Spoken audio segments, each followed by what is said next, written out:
باللہ السمیع العلیم من الشیطان الرجیم بسم اللہ الرحمن الرحیم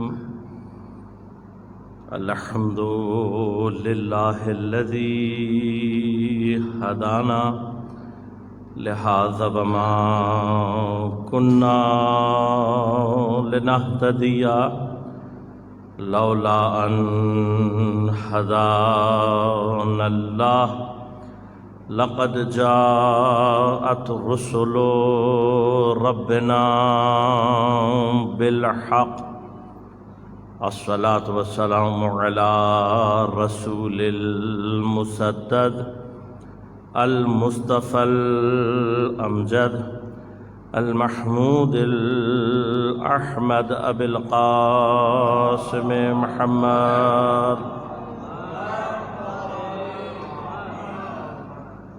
والصلاة والسلام على أسد الله الغالب غالب على كل غالب علي بن أبي طالب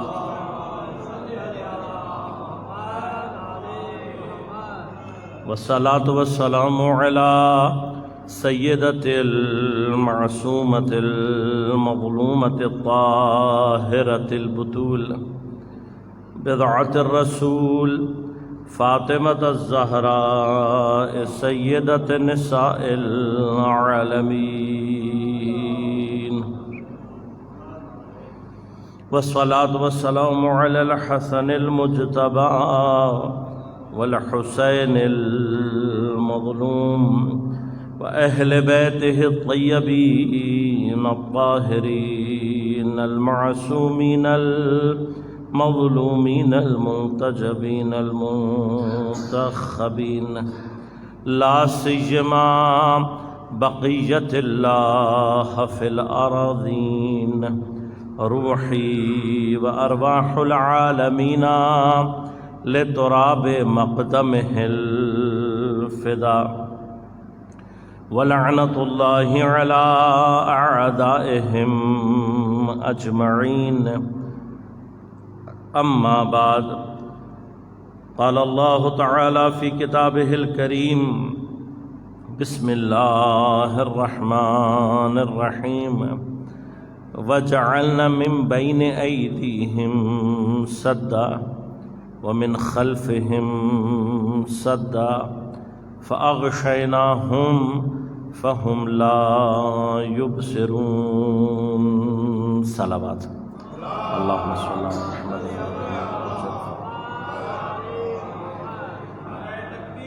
اللہ اکبر یا رسول اللہ یا اللہم صل علی محمد وعلی محمد وعجل فرجہ۔ مومنین کرام، سامعین محترم، عزیزان گرامی قدر، میں نے آپ کی خدمت میں سورہ مبارکہ یاسین کی 9 نمبر آیت کی تلاوت کا شرف حاصل کیا۔ جو عنوان مجھے دیا گیا ہے وہ غیبت امام زمان علیہ السلام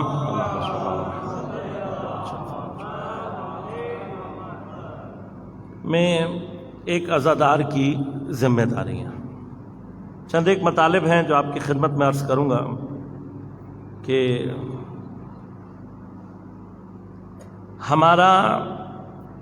ہمارے زمانے کے امام سے رابطہ کیا ہے، اور اس رابطے کے عنوان سے ہمارے اوپر ذمہ داری کیا عائد ہوتی ہے۔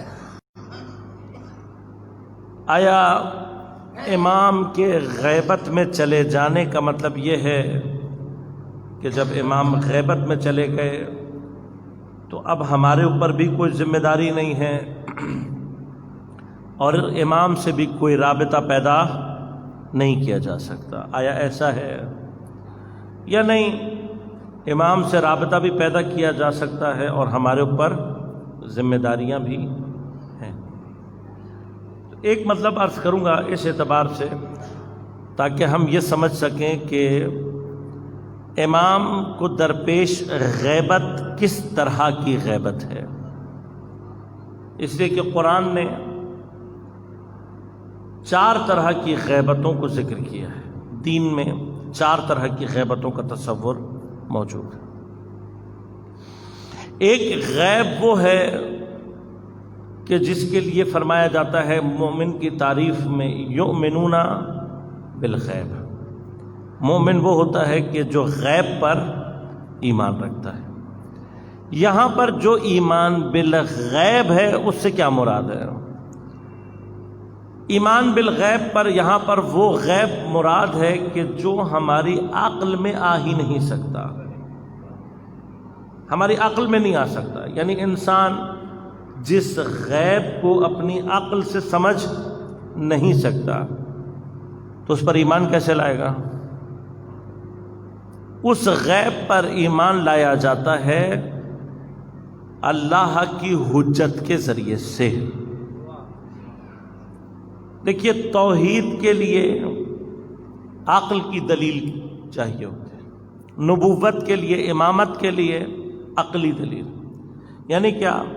ہم خدا پر، نبی پر، امام پر ایمان اس لیے لے کر آتے ہیں کہ عقل تقاضا کرتی ہے کہ ہونا چاہیے،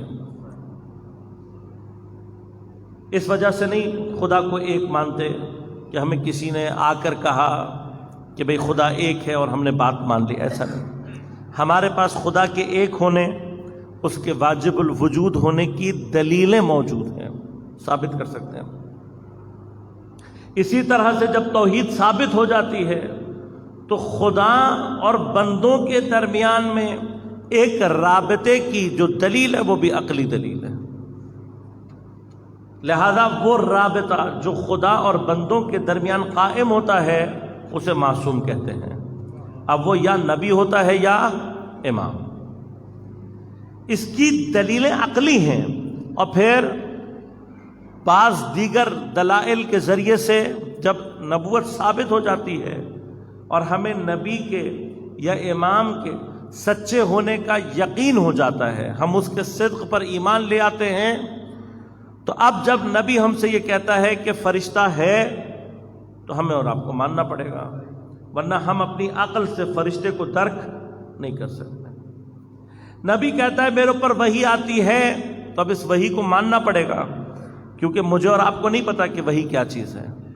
نبی نے کہا جہنم ہے تو ہمیں ماننا ہے، اس نے کہا کہ جنت ہے تو ہمیں ماننا ہے۔ جتنی بھی ایسی چیزیں ہیں کہ جو ہماری عقل درک نہیں کر سکتی لیکن نبی کے کہنے پر ہم اس پر ایمان لاتے ہیں، یہ سارے کا سارا یؤمنون بالغیب ہے۔ آیا امام کی غیبت اس نوع کی ہے یا نہیں، کہ عرض کروں گا انشاءاللہ آپ کی خدمت۔ دوسری نوع کی غیب کون سی ہے؟ کہ جہاں پر عقل کا مسئلہ نہیں ہے، کسی چیز کو خدا انسان کی دسترس سے ہی باہر نکال دے۔ مثلا پروردگار نے حضرت عیسیٰ علیہ السلام کو زمین سے اٹھایا اور چوتھے آسمان پر محفوظ کر لیا۔ اب کیا حضرت عیسیٰ سے رابطہ پیدا کیا جا سکتا ہے؟ نہیں پیدا کیا جا سکتا۔ تیسری طرح کی غیبت وہ ہوتی ہے کہ جہاں پر کوئی چیز عقل سے غائب ہو، علم سے غائب ہو، معرفت سے غائب ہو۔ یعنی کیا؟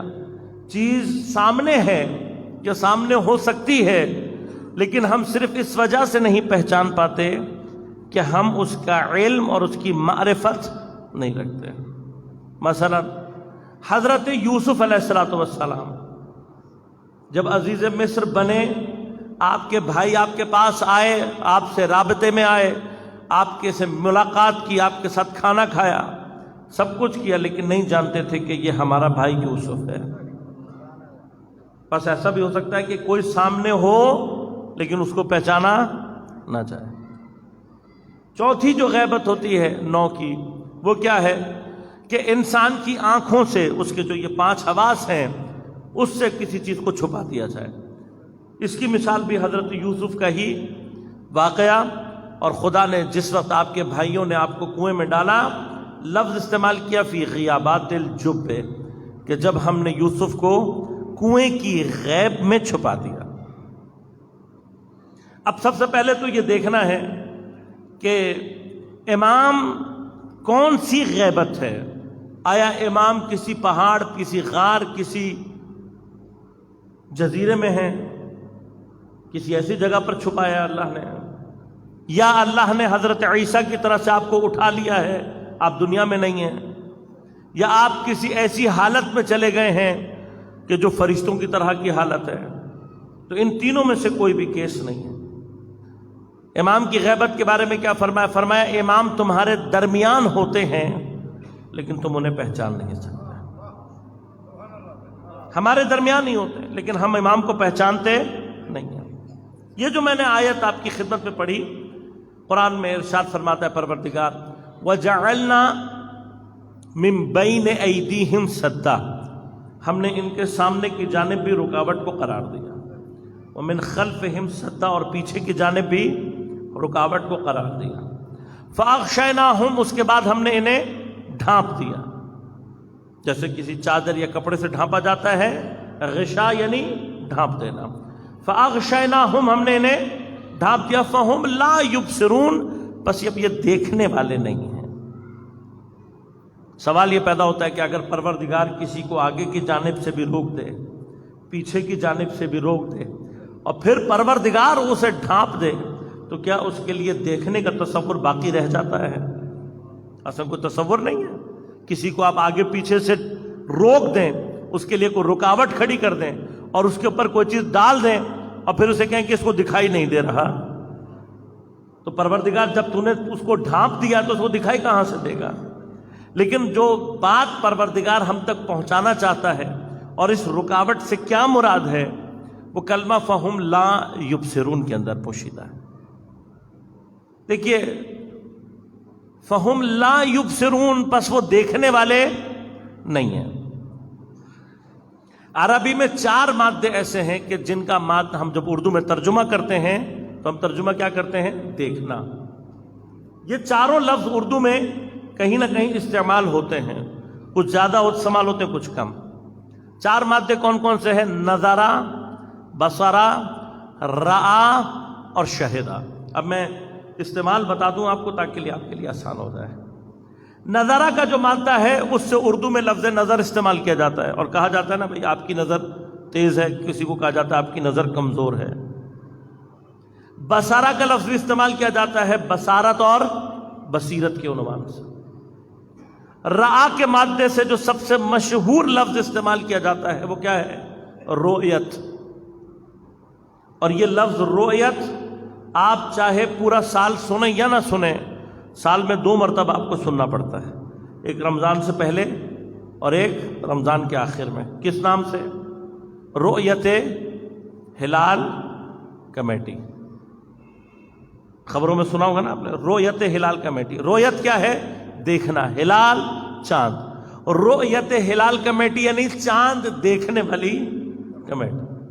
تو یہ رؤیت کا لفظ اور کہیں آپ سنیں یا نہ سنیں، سال میں 2 دفعہ سنتے ہیں۔ شہدہ سے جو لفظ ہمارے ہاں اردو میں استعمال ہوتا ہے ان میں سے ایک لفظ ہے مشاہدہ۔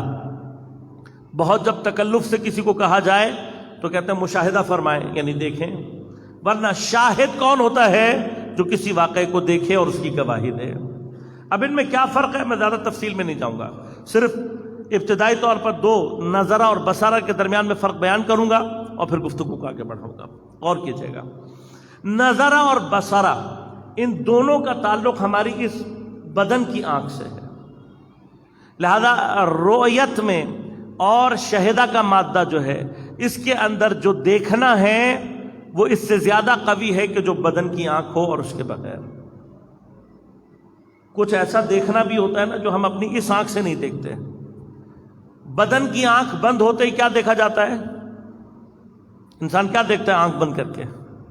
انسان آنکھ بند کر کے خواب دیکھتا ہے۔ آپ میں سے ہر ایک نے خواب دیکھا ہوگا۔ کبھی آپ نے سوچا کہ جب میں خواب میں ہوتا ہوں میری یہ آنکھ بند ہوتی ہے تو دیکھتا کون ہے؟ جب ہم خواب میں ہوتے ہیں ہمارا کان سو رہا ہوتا ہے، ہمیں دنیا کی آواز نہیں آ رہی ہوتی، لیکن خواب میں ہمیں سب کچھ سنائی دیر آتا ہے. تو پھر یہ کہاں آپ یہ تو فیصلہ کرنا ہے نا کہ آیا میں واقعاً اسی آنکھ سے دیکھتا ہوں یا اس آنکھ کے پیچھے ایک روح موجود ہے جو اصل میں دیکھنے کا کام کرتے ہیں. اور یہ روح ہماری آنکھ کی محتاج نہیں ہے. انشاءاللہ کبھی بحث رہی تو عرض کروں گا تفصیل سے. لہذا یہ جو بدن کی آنکھ سے دیکھنا ہے اس میں دو چیزیں ہیں، کیا نظرہ اور بصرہ. اب یہ نظرہ اور بصرہ ان کے درمیان میں فرق کیا ہے یہ متوجہ ہو جائیں گے تو قرآن کی آیت بھی سمجھ میں آ جائے گی اور غیبت کا مرحلہ بھی حل ہو جائے گا. نظرہ اور بصرہ میں کیا فرق ہے؟ نظرہ عربی میں وہاں استعمال ہوتا ہے کہ جہاں پر آنکھ کے دیکھنے کی قوت کو بیان کیا جائے. لہذا آپ نے کبھی بھی ڈاکٹر کے پاس جا کر یہ نہیں کہا ہوگا کہ ڈاکٹر صاحب میری بصارت کمزور ہو رہی ہے. کیا کہا جاتا ہے؟ میری نظر کمزور ہو رہی ہے. غور کیجئے گا، اگر آپ کی آنکھ کھلی ہوئی ہو اور اس کے اندر روشنی بھی ہو، کام صحیح کر رہی ہو، تو جو کچھ بھی آپ کی آنکھ کے اندر آ رہا ہوتا ہے وہ سارے کا سارا نظر سے تعلق رکھتا ہے. اب آپ کچھ چیزوں کو دیکھنا چاہ رہے ہوتے ہیں، کچھ کو نہیں دیکھنا چاہ رہے. جن کو آپ نہیں دیکھنا چاہ رہے وہ سارے کا سارا نظر سے تعلق رکھتا ہے. مثلا آپ میری طرف دیکھ رہے ہیں لیکن آپ مائک بھی نظر آ رہا ہے، آپ کو پیچھے کا ممبر بھی نظر آ رہا ہوگا، دیوار بھی نظر آ رہی ہوگی، حالانکہ آپ اسے دیکھنا نہیں چاہتے. جہاں پر نظر میں قصد پیدا ہو جائے، اختیار آ جائے، ارادہ پیدا ہو جائے، تو جس چیز کو آپ ارادتاً دیکھیں گے، اختیار کے ساتھ دیکھیں گے، وہ چیز کہلاتی ہے بصر. توجہ فرما لی. پس نظر اور بصر کا یہ فرق معلوم ہوا آپ کو. نظر کیا ہے؟ آنکھ کے اندر جو کچھ بھی آ رہا ہے. اب یہ انسان کا یہیں سے پتہ لگتا ہے کہ انسان کتنا با ارادہ اور کتنا با اختیار ہے. آپ کی آنکھ کھلی ہو اور ایسا ہو سکتا ہے کہ آپ نہ دیکھنا چاہیں؟ نہیں ہو سکتا نا. آنکھ کھلی بھی ہے، روشنی ہے تو بس آنکھ میں آئے گی چیز، چاہے جو مرضی کر لیں آپ. ایسا نہیں ہو سکتا کہ آنکھ کھلی ہو اور آپ کو کوئی چیز دکھائی نہ دے. لیکن نظر اور بصر میں کیا فرق ہے؟ کچھ چیزوں کو آپ دیکھنا چاہتے ہیں، کچھ کو نہیں دیکھنا چاہتے. جو نہ دیکھنے کے باوجود بھی آپ کی آنکھ میں آ رہی ہے اسے کیا کہتے ہیں؟ نظر. جہاں آپ کسی چیز کو خاص طور پر دیکھ رہے ہوتے ہیں وہ کیا کہلاتی ہے؟ بصر. اگر نظر اور بصر میں یہ فرق سمجھ میں آ گیا تو پہلے ایک چھوٹا سا فقہی مسئلہ بیان کر دوں اور پھر بات کو آگے بڑھاؤں. اس کا جو تعلق ہے فقہی مسئلے کا وہ کیا ہے؟ نظر الی الاجنبیہ، کسی نامحرم کی طرف نگاہ کرنا. اب یہ بڑا کامن سا مسئلہ ہے اور ہمارے اکثر نوجوان سمجھتے ہیں کہ یہ گناہ نہیں ہے، جبکہ نامحرم کی طرف نگاہ کرنا گناہ ہے. اور اگر آپ نے اس کو چھوٹا گناہ سمجھ لیا تو یہ خود بخود کبیرہ ہو جاتا ہے. نامحرم کی طرف دیکھنا گناہ ہے، لیکن ایک استثناء موجود ہے. وہ استثناء کیا ہے؟ فرمایا کہ پہلی نظر جو ہوتی ہے وہ جائز ہوتی ہے. اب اس سے ہمارے نوجوان کیا معنی لیتے ہیں؟ وہ کہتے ہیں کہ اگر کسی نامحرم کے اوپر نگاہ پڑ گئی تو بس آپ اسی کو روک کے رکھو، کیونکہ یہ پہلی نظر ہے. تو پہلی چونکہ جائز ہے تو اگر کسی نامحرم پہ پہلی نظر پڑ گئی تو اس کو جاری رکھو، کیوں ہٹا کے دیکھو گے تو دوسری ہو جائے گی. اہل بیت علیہم الصلوۃ والسلام ہمیں گناہ کی طرف نہیں لے کر جا سکتے، ناممکن. تو فرق کیا ہے؟ فرق اس چیز میں جو میں نے ابھی آپ کی خدمت میں عرض کیا. یاد رکھیے گا کہ نظر کیا ہوتی ہے؟ نظر وہ ہوتی ہے جس میں آپ کا ارادہ نہ ہو. نظر وہ ہوتی ہے جس میں آپ کا اختیار نہ ہو، اسے نظر کہتے ہیں. لیکن جیسے ہی آپ کی اسی دیکھنے میں ارادہ اور اختیار شامل ہو جائے تو پھر نظر ختم ہو جاتی ہے. کیا شروع ہو جاتی ہے؟ بصر شروع ہو جاتی ہے. نظر جائز ہے لیکن بصر چاہے پہلی ہو چاہے دوسری دونوں حرام ہے. لہذا غور کیجئے گا جو امام کہنا چاہتے ہیں وہ کیا ہے. ہر وہ چیز، دیکھیے دین کیا کہتا ہے، جو چیز آپ کے ارادے اور اختیار سے باہر ہے اس پر پروردگار آپ پر سختی نہیں کرتا. لہذا نظر سے مراد کیا ہے؟ نظر سے مراد یہ کہ آپ کسی جانب دیکھ رہے تھے، اپنے کسی خیال میں گم تھے، آپ نے کسی طرف توجہ نہیں کی ہوئی. اب آپ کی آنکھ کے سامنے سے 1000 نامحرم گزر جائیں، گناہ نہیں ہے. کیوں؟ آپ کی توجہ نہیں ہے، آپ اسے دیکھنا نہیں چاہ رہے، آپ کا ارادہ نہیں ہے. لیکن جیسے ہی ارادہ پیدا ہوا نظر شروع ختم ہو جاتی ہے، بصر شروع ہو جاتی ہے. تو پھر یاد رکھیے گا کہ نظر اور بصر میں جو فرق ہے وہ آپ کے ارادے کا ہے. ایک دفعہ نظر ڈال کر دوبارہ ڈالنے والی بات نہیں ہے۔ آپ نے مثلا خدا نہ خواستہ میرے ساتھ یہ واقعہ پیش آ جائے کہ کوئی دور سے خاتون آ رہی ہو اور میں نعوذ باللہ من ذالک یہ ارادہ کروں کہ میں اس نامحرم کی طرف دیکھوں، تو میں نے جو ارادہ کرتے ہی پہلی دفعہ دیکھا ہے اس میں نظر شامل نہیں ہے، چونکہ پہلی مرتبہ ارادہ کر کے دیکھا ہے، یہ بصر ہے اور یہ حرام ہے۔ اب دوسری بات غور کیجیے گا، دوسرا بھی ایک مرحلہ بیان کر دوں کہ اب میں نے نعوذ باللہ من ذالک اس حرام کام کو عمل انجام دینے کے لیے نظر ڈالی، اب نظر نہیں ہے، یہ کیا کہلائے گی؟ بصر۔ عربی میں کیا کہلاتی ہے؟ بصر۔ پس میں نے جب اس پر نگاہ ڈالی ہے بصر کے عنوان سے، اور بعد میں نزدیک آنے کے بعد پتہ لگا کہ یہ تو کوئی نامحرم نہیں تھی، یہ تو اپنی محرم ہے، یہ تو والدہ نکل آئی، یہ تو اپنی بیٹی نکل آئی، یہ تو اپنی بہن نکل آئی۔ تو اب میں یہ تصور کروں، میں کہوں پروردگار تیرا شکر ہے تو نے مجھے گناہ سے بچا لیا۔ ایسے ہوتا ہے نا کبھی کبھار کہ ہم نے گناہ کا ارادہ کر لیا تھا، کام بھی انجام دے دیا، لیکن وہ گناہ نکلا نہیں۔ ہم نامحرم کو دیکھنا چاہتے تھے، محرم آ گیا، ہم نے کہا پروردگار شکر تو نے گناہ سے بچا لیا۔ علماء فرماتے ہیں نہیں، تم نے جو کام انجام دیا تھا، جہاں تک تمہارا اختیار تھا، وہ چونکہ گناہ تھا، ارادہ گناہ تھا، تمہیں اس ارادے کی سزا ملے گی، وہ گناہ ہے۔ اب جو تمہارے اختیار میں نہیں تھا، غور کیجیے گا، یہ اختیار میں نہیں تھا نا محرم کو دیکھنا چاہ رہے تھے، محرم آ گیا، یہ ہمارے اختیار میں نہیں تھا، کہا تو اس کے لیے یہ نہیں ہے کہ آپ سے گناہ نہیں ہوا، جو ارادہ آپ نے کیا، جو جرأت آپ نے گناہ پر کی، وہ خود گناہ ہے۔ لہذا اگر نظر اور بصر میں یہ فرق سمجھ میں آ جائے، نظر کیا ہوتی ہے؟ آنکھ کی قوت، بصر کیا ہوتا ہے؟ خاص طور پر کسی چیز کو دیکھنا، ان دونوں میں اگر چیز فرق سمجھ میں آ گیا تو اب میں آیت کا شان نزول عرض کرتا ہوں۔ دیکھیے، قرآن نے یہ نہیں کہا فہم لا ینظرون کہ ہم نے ان کی آنکھ کی قوت کو چھین دیا، ہم نے انہیں اندھا کر دیا، یہ نہیں کہہ رہا قرآن کیا کہہ رہا ہے؟ فہم لا یبصرون، یعنی کیا؟ وہ جس چیز کو دیکھنا چاہتے تھے ہم نے اس چیز کو ان کی بصارت سے چھپا دیا، نظر سے نہیں چھپایا، ان کی دیکھنے کی قوت کو سلب نہیں کیا، بلکہ کیا کیا؟ وہ خاص طور پر جس چیز کو دیکھنا چاہتے تھے اس کے درمیان میں پروردگار نے کوئی پردہ حائل کر دیا، بس آنکھ تو کام کر رہی ہے، جسے دیکھنا چاہتے ہیں وہ دکھائی نہیں دے رہا۔ اب میں شان نزول بیان کروں گا کہ جو شیعہ سنی دونوں مکاتب نے، دونوں مفسرین نے لکھا ہے، اور پھر بات کو آگے بڑھاؤں گا تاکہ ہمیں امام سے متعلق غیبت کی کیفیت کو سمجھنے میں آسانی ہو جائے۔ تمام شیعہ سنی علماء نے یہ لکھا ہے کہ اس آیت کا نزول اس وقت ہوا ہے کہ جب مکہ میں پیغمبر کی الہی نصرت جناب ابو طالب علیہ السلام کا انتقال ہو گیا۔ دیکھیے، مکہ میں نبی کی الہی نصرت کون ہے؟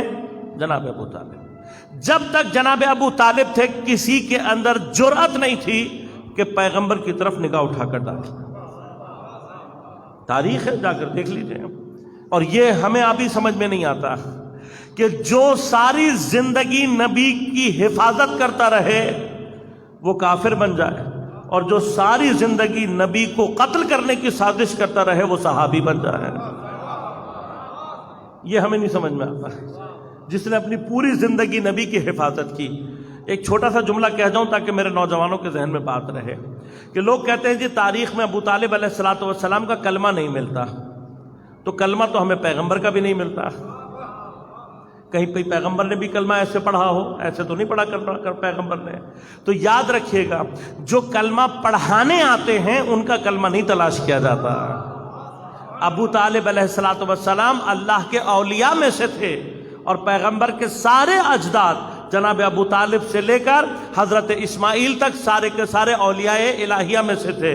یہ وہ لوگ تھے کہ جو امتوں کو کلمہ پڑھانے آتے ہیں، خود کلمہ پڑھنے نہیں آتے ہیں۔ لہذا جناب ابو طالب کا انتقال ہوا تو اب مشرکین کو اور کفار کو جرأت مل گئی۔ لہذا وہ تمام واقعات جو آپ نے کبھی سنے ہوں گے کہ پیغمبر اکرم صلی اللہ علیہ وآلہ وسلم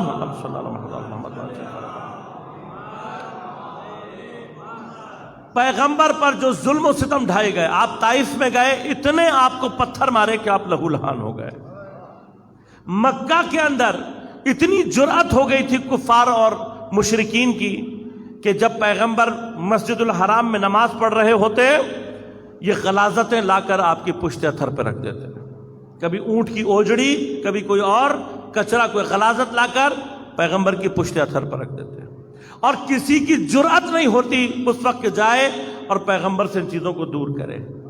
تو جس وقت حجت خدا زمین پر تنہا رہ جاتی ہے تو پھر اس کی مدد کے لیے جو آگے بڑھتا ہے اسے سیدہ فاطمہ کہتے ہیں۔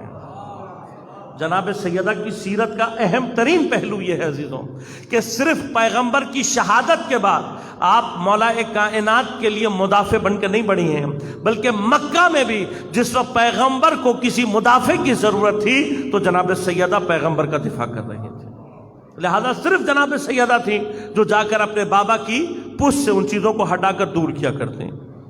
لیکن ایک دن یہی 4-5 مشہور مشرکین اور اسلام کے بدترین دشمن کہ جو بعد میں بنو امیہ کی مہربانی سے آج تک مسلمان کہلوا رہے ہیں، یہ بدترین دشمن تھے۔ یہ 4 یا 5 افراد کھڑے ہوئے تھے اور پیغمبر اسی طرح سے مسجد الحرام میں، خانہ کعبہ میں نماز ادا کر رہے تھے۔ تو ان کے دل میں ایک مرتبہ یہ کیفیت پیدا ہوئی، انہوں نے کہا کہ آج ہم نبی کو شہید کر دیتے ہیں۔ تو انہوں نے کیا کیا، ایک بندے کو کہا تم یہ بڑا سا پتھر لے کر جاؤ اور جب یہ سجدے میں جائیں تو ان کے سر پہ مار کے ان کو شہید کر دینا۔ اب تمام شیعہ سنی دونوں روایات کیا کہتی ہیں کہ جب پتھر لے کر چلا، غور کیجئے گا، جب وہاں پہ دور کھڑا تھا تو نبی نظر آ رہے تھے، پتھر لے کر جب اس مقام تک پہنچا تو پتھر لے کر کھڑا ہوا ہے، مار نہیں رہا۔ تو وہ جو دور کھڑے ہوئے تھے انہوں نے کہا بھئی مارتے کیوں نہیں ہو؟ اس نے کہا کہاں ماروں، مجھے تو نبی نظر نہیں آ رہے۔ اس نے کہا بھئی تیرے سامنے، اس نے کہا مجھے نظر نہیں آ رہے۔ انہوں نے کہا اس کا دماغ خراب ہو گیا، واپس بلا اسے واپس بلا کے دوسرے کو بھیجا۔ وہ جب وہاں سے چلا تھا تو اسے نبی نظر آ رہے تھے، جب وہاں پہنچا نبی کے پاس تو اب پتھر لے کر کھڑا ہوا ہے، مار نہیں رہا۔ انہوں نے کہا بھئی مارتا کیوں نہیں ہے؟ کہا مجھے نبی نظر نہیں آ رہے۔ کہا بھئی تیرے سامنے ہیں۔ کہا مجھے نظر نہیں آ رہے۔ جو نزدیک ہیں اسے نظر نہیں آ رہے، جو دور کھڑے ہیں اسے نظر آ رہے۔ 2 یا 3 مرتبہ کوشش کی، لیکن جب نبی کو نقصان نہ پہنچا سکے تو بجائے اس کے کہ نبی کے معجزے پر ایمان لاتے، اللہ کی قدرت پر ایمان لاتے، بجائے اس کے کہ ایمان لاتے، یہ کہتے ہوئے وہاں سے چلے گئے کہ نعوذ باللہ پیغمبر نے ہمارے اوپر جادو کر دیا ہے۔ اب میں تمام عالم اسلام سے، کیونکہ شیعہ سنی دونوں روایات میں یہ بات موجود ہے، یہ سوال کرنا چاہتا ہوں کہ کیا پروردگار نے ان کی آنکھوں کی قدرت کو چھین لیا تھا؟ کیا پروردگار نے انہیں نابینا بنا دیا تھا؟ نہیں، نابینا نہیں بنایا تھا، دکھائی سب کچھ دیکھ رہا تھا، لیکن جس چیز کو وہ دیکھنا چاہتے تھے، اللہ کی حجت کو جب نقصان پہنچانا چاہتے تھے، تو پروردگار اس بات پر قادر ہے کہ اپنی حجت کو لوگوں کے درمیان میں رکھتے ہوئے جب وہ تنہا رہ جائے، جب اس کا کوئی مددگار نہ ہو، تو اس طریقے سے پروردگار اپنی حجت کی حفاظت کر سکتا ہے کہ وہ ان کے سامنے ہوتا ہے لیکن انہیں دکھائی نہیں دے رہا۔ لہذا اگر یہاں تک بات پہنچ گئی ہے تو مرحلہ عزیزان من یہ ہے، ہمارے امام سے نسبت، یعنی ہمارے امام کی غیبت کس کیفیت کی ہے؟ ہمارے امام کی غیبت اسی کیفیت کی ہے کہ وہ ہمارے درمیان ہوتے ہیں، لیکن ہماری بصارت اور بصیرت کی کمی کی وجہ سے ہم اپنے امام کو پہچان نہیں پاتے۔ سامنے ہیں لیکن ہم پہچان نہیں پاتے۔ اب یہ جو غیبت کا دور ہے، اس کے درمیان میں بصارت اور بصیرت کی کمی یہ باعث بنتی ہے کہ ہم امام سے اپنا رابطہ پیدا نہیں کر پاتے۔ لیکن اگر واقعاً کسی کے اندر بصیرت ہو اور وہ ایمان رکھتا ہو اپنے امام کے اوپر، تو کہیں نہ کہیں امام سے رابطہ ممکن ہو سکتا ہے۔ بصیرت کا جو یہ فاصلہ ہے، بصیرت کی جو کمی ہے، اسے جس چیز کے ذریعے سے کم کیا جا سکتا ہے وہ انسان کا تقویٰ ہے، پرہیزگاری ہے۔ لہذا اگر کوئی اس دور میں بھی، امام کی غیبت کے دور میں بھی، امام کی حقیقی معرفت حاصل کر لے تو اس کے اور امام کے درمیان میں رابطہ پیدا ہو جاتا ہے، ہو سکتا ہے رابطہ پیدا۔ لہذا چھٹے امام، امام جعفر صادق علیہ السلام، اللہم صلی اللہ علیہ وسلم، چھٹے امام سے جب کسی نے سوال کیا، دیکھیے امام کی جو غیبت کی روایات ہیں وہ ساری کی ساری امام سے پہلے ہیں، کیونکہ آپ آخری ہیں، تو جتنی بھی روایت ہیں پیغمبر سے لے کر تمام ائمہ نے آپ کی غیبت کے بارے میں اپنے اصحاب کو بتایا۔ تو جب امام نے بتایا اپنے اصحاب کو کہ ہمارا قائم، ہمارا پشت جو آخری ہے 12واں امام، وہ غائب ہو جائے گا، تو کسی نے سوال کیا، کہا مولا جب غائب ہو جائے گا تو کیا کریں؟ کہا انتظار کرو۔ کہ انتظار میں کیا امام سے رابطہ ہو سکتا ہے یا نہیں؟ اور اگر کوئی شخص انتظار کرے لیکن امام کا ظہور نہ ہو تو کیا کرے گا؟ تو امام نے جواب دیا اس کو، فرمایا من عرف امامہ، جس کسی نے بھی اپنے اس امام کو پہچان لیا، لم یضرہ تقدم ھذا الامر او تاخر، اس شخص کو ظہور کا جلدی واقع ہونا یا دیر سے واقع ہونا اس کے لیے نقصان دہ نہیں ہوگا۔ کیوں؟ اس لیے کہ جس نے غیبت کے زمانے میں معرفت پیدا کر لی، حقیقی معرفت، لہذا حقیقی معرفت پیدا کرے گا تو کیا ہوگا؟ بصیرت کا جو پردہ درمیان میں حائل ہے بصیرت کے، وہ ختم ہو جائے گا، اور جب ختم ہو جائے گا تو امام سے رابطہ ممکن ہے، امام کے ساتھ ارتباط ممکن ہے۔ اب یہ جو رابطہ ہے، یہ بعض اوقات یاد کیجیے، جتنی ہماری کوئی حس پاک ہوتی چلی جائے گی، جتنی اس کے اندر تطہیر ہوتی چلی جائے گی، اتنا وہ خود بخود امام سے رابطہ پیدا کر سکتی ہے۔ بعض اوقات ایسا بھی ہوتا ہے کہ امام کہیں اور ہوں، بندہ کہیں اور ہو، لیکن اگر بصیرت رکھتا ہو تو امام یا حجت جہاں پر بھی اعلان ظہور کرے گی، یہ جہاں کہیں ہوگا اس کو خود بخود اطلاع مل جائے گی۔ میں چند ایک مثالیں حضرت یوسف کے واقعے سے آپ کی خدمت میں عرض کروں، کیونکہ جو غیبت امام کو درپیش ہے اس سے سب سے زیادہ جو مماثل ہے، جو سب سے زیادہ ملتی جلتی غیبت ہے، وہ حضرت یوسف کی ہے۔ دیکھیے حضرت یوسف کی غیبت میں 2 مرحلے، میں نے عرض کیا، ایک مرتبہ آپ کو کنویں میں ڈالا گیا اور آپ کنویں کی گہرائی میں چھپے ہوئے تھے، اور دوسرا مرحلہ وہ ہے کہ جب آپ مصر چلے گئے اور کئی سالوں کے بعد آپ کے بھائی وہاں آئے، آپ کے سامنے کھڑے ہوئے ہیں لیکن آپ کو پہچان نہیں رہے۔ امام کے بارے میں بھی روایات یہ کہتے ہیں، کہا کہ جب امام ظہور کریں گے تو کئی لوگ ایسے ہوں گے جو امام کے چہرے اقدس کو دیکھ کر یہ کہیں گے کہ میں نے ان کو کہیں دیکھا ہے، میں نے انہیں دیکھا ہے۔ بس ہماری نظر کے سامنے سے یوسف زہرا گزرتا ہے، لیکن ہم چونکہ معرفت نہیں رکھتے، بصارت اور بصیرت کی کمی ہے، لہذا کیا ہوتا ہے، ہم امام کو پہچان نہیں پاتے۔ اب غور کیجئے گا، حضرت یوسف جس وقت کنویں میں تھے تو حضرت یعقوب کو کوئی خوشبو نہیں آئی، کوئی بو نہیں آئی، لیکن وہاں پر جب مصر میں حضرت یوسف تھے اور آپ نے اپنے بھائیوں کے سامنے جب خدا نے اذن دیا، کہا اب ان کو بتا دو کہ تم کون ہو، اپنی شخصیت پر سے پردہ ہٹا دو، اور آپ نے بتایا کہ میں تمہارا بھائی یوسف ہوں، تو وہاں مصر میں حضرت یوسف نے اپنی غیبت کو ختم کیا، اپنی شخصیت کا اعلان کیا، اپنے ظہور کا اعلان کیا۔ یہاں کنعان میں بیٹھے ہوئے حضرت یعقوب کو یوسف کی خوشبو آنا شروع ہو گئی۔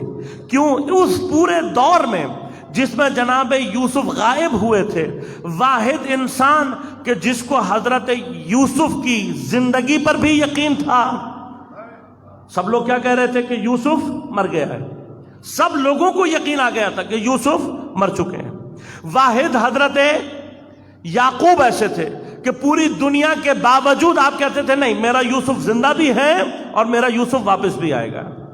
اس بصیرت کی وجہ سے جب مصر میں حضرت نے اپنے ظہور کا اعلان کیا تو کنعان میں بیٹھے ہوئے یعقوب کو خود بخود خوشبو آنا شروع ہو گئی۔ یہ خوشبو خاص خوشبو ہے، یہ وہی خوشبو ہے اور اسی انداز کی خوشبو ہے کہ جو آپ حدیث قصہ میں سنتے ہیں۔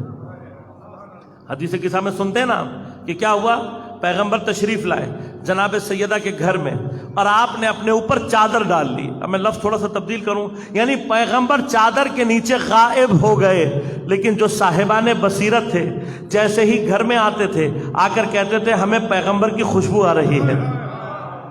پیغمبر دکھائی نہیں دے رہے لیکن پیغمبر کی خوشبو آ رہی ہے۔ اور یہ عرض کر دوں، لیکن اس بات کو یہیں تک رکھیے گا، یعنی جو مطلب بیان کر رہا ہوں اس سے آگے مت لے کے جائیے گا مطلب کو۔ وہ مطلب یہ ہے کہ یہ یاد رکھیے گا کہ مومنین کے ساتھ معمولاً کہیں نہ کہیں زندگی میں یہ واقعہ ضرور پیش آتا ہے۔ ہم اور آپ چونکہ توجہ نہیں دیتے، ہمارے اساتید نے بتایا تب ہمیں بھی محسوس ہوا کہ ہاں یہ ہمارے ساتھ پیش آیا ہے۔ کیا ہوتا ہے، کبھی کسی بارگاہ میں بیٹھے ہوئے، کبھی کسی مسجد میں بیٹھے ہوئے، اور خاص طور پر جو لوگ زیارات کے لیے جاتے ہیں ائمہ کے حرم میں، بعض اوقات دعا مانگتے ہوئے جب آپ کی دل شکستگی کی حالت ہوتی ہے، آنکھوں میں سے آنسو جاری ہوتے ہیں، اپنے امام کے ساتھ ایک خاص رابطہ پیدا ہو جاتا ہے، تو کبھی کبھار ایک خوشبو محسوس ہوتی ہے انسان کو، جس کا سورس محسوس پتہ نہیں ہوتا، یہ نہیں پتہ لگ رہا ہوتا کہ یہ آ کہاں سے رہی ہے۔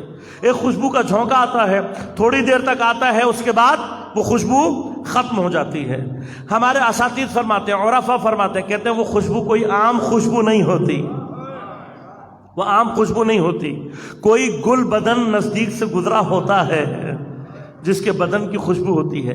امام نزدیک سے کہیں گزرے ہوتے ہیں جو یہ خوشبو آتی ہے، لیکن کیوں ہمیں امام دکھائی نہیں دیتے، کیوں ہمیں امام کی آواز سنائی نہیں دیتی؟ غور کیجئے گا، ہمارے پورے بدن میں جو ہماری حس سب سے زیادہ پاک ہے قدرتی طور پر، وہ ہماری ناک، بو کرنے کی حس ہے۔